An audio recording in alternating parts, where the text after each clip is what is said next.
Today I'm going to cover iTunes Sync. What we have here is a storage problem. I've got iTunes backups failing, and they're failing because I've run out of space on my C drive. Quite common when you have a smallish SSD. So I have an article about this where I put together some of the top ways to free up space, but in this case I've already done the basic stuff, and running iTunes on a new 64 gig iPhone 5, yeah, it's going to use up some space. So let's dive in and look a little bit. The folder on my particular computer is my username, pbaron, and here's the rest of the path.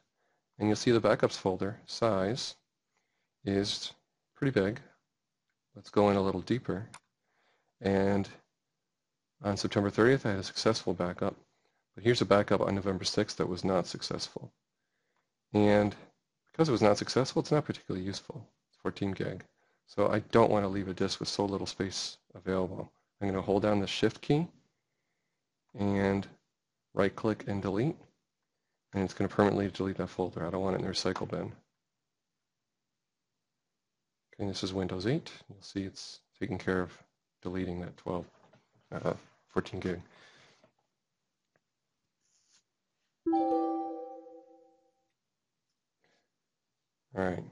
I didn't even hit F5 for refresh. Immediately I have more than 10% free. So I'm a little more comfortable now, but still it's not good to bring an SSD below 10%. And I still don't have enough room to back up. So that leads me to this article. It tells me to close iTunes, which I've done, move my mobile sync to a different drive that has plenty of room, and then make sure the old one is removed. Okay, so they're saying move this entire mobile sync folder. So I'm going to do a cut. And in my case, I'm going to paste it onto a D drive that has a lot more room.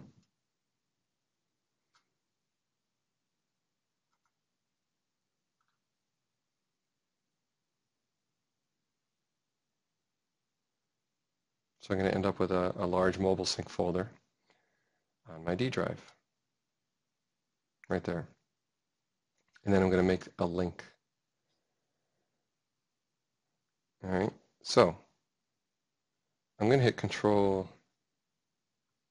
Windows and X, and bring up Command Prompt as an administrator. So now I'm in administrative command prompt. So while we wait for that those files to move, let me go ahead and take care of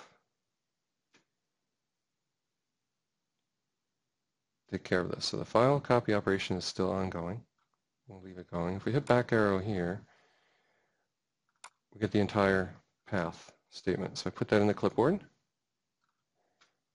and now I can start structuring that command that they need us to do here.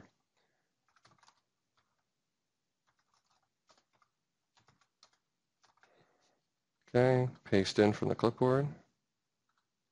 So basically I'm following along with these directions on the left. Okay, end another quotation, space. So that's my new target. So making a link, junction, symlink, whatever you want to call it. I don't know if this is going to persist through installations or uninstalls of iTunes or updates to iTunes. So I may have to go through this procedure every time I update iTunes, which is a bit of a hassle. So it's best to install iTunes on a machine that has plenty of room on its C drive.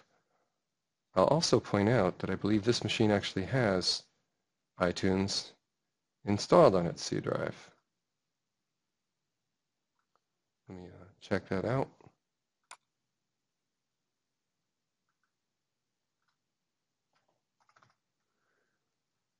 While the file copy operation is still underway.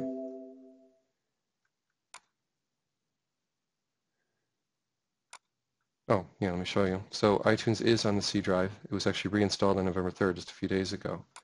So despite that, it's still using your C drive for these backups. So that's part of why it's so kind of painful and annoying. So once this finishes copying in a few more seconds here, I'm going to issue this command.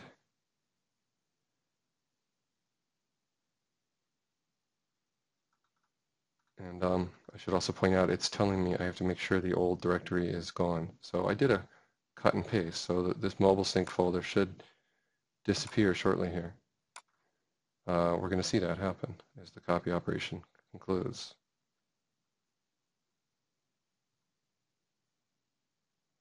And it did.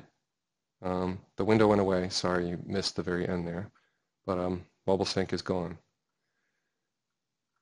So now I can go to this window where the blinking cursor is. Just proofread my work here. Make link, J, full path in quotes, and target called mobile sync.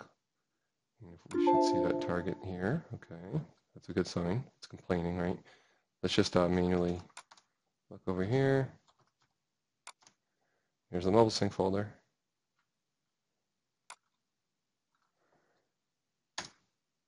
Junction created. Excellent. Back arrow a couple times, and you'll see mobile sync created moments ago. If we click on it, it pops us right over to its new home, which is actually pretending to be in the C drive, but it physically lives on the D drive.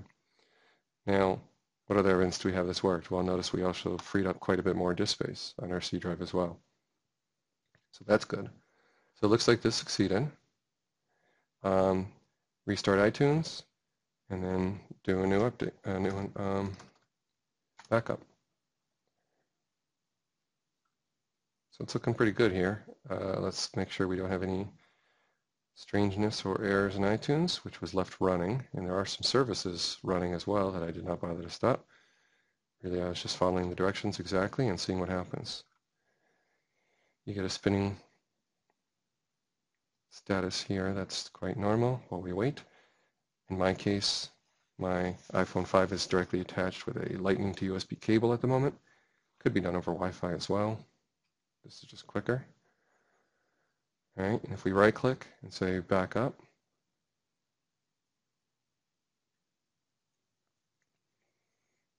okay, it's cruising along, and that should mean a new folder is getting created. So if we head on back over here, and 1025, a new folder indeed was created as I started that new backup. Going into it, there's nothing in there yet, but it's working on it. It's preparing for the backup right now at the top here.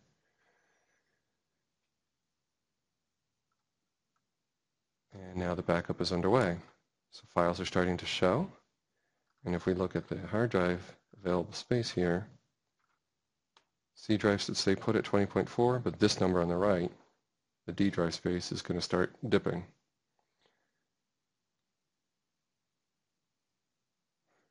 So this looks like a complete success. We know the backup is going to the right place. We can see it laying down a whole bunch of files. And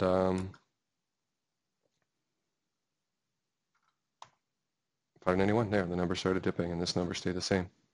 So we're done with this video demonstrating how to successfully move the iTunes device backup storage location. Because so many people have iTunes, I'm going to go ahead and add it to this article as well today. Adding it is just yet another thing to check when you're desperate to free up space on your C drive.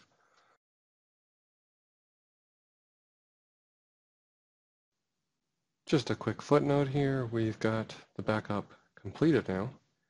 And if we have a look here, you'll see, first of all, confirmation right there saying it's been done, finished at 10:53. And if we look here at the folder, it was touched at 10:53. If we look at the size of the folder right there, it's set at 18 gig. Okay, inside of it is a whole bunch of files. And we are now sure the backup is complete, and it's also living on the D drive, which in my case is extremely helpful since my C drive is low in space. So thank you for watching.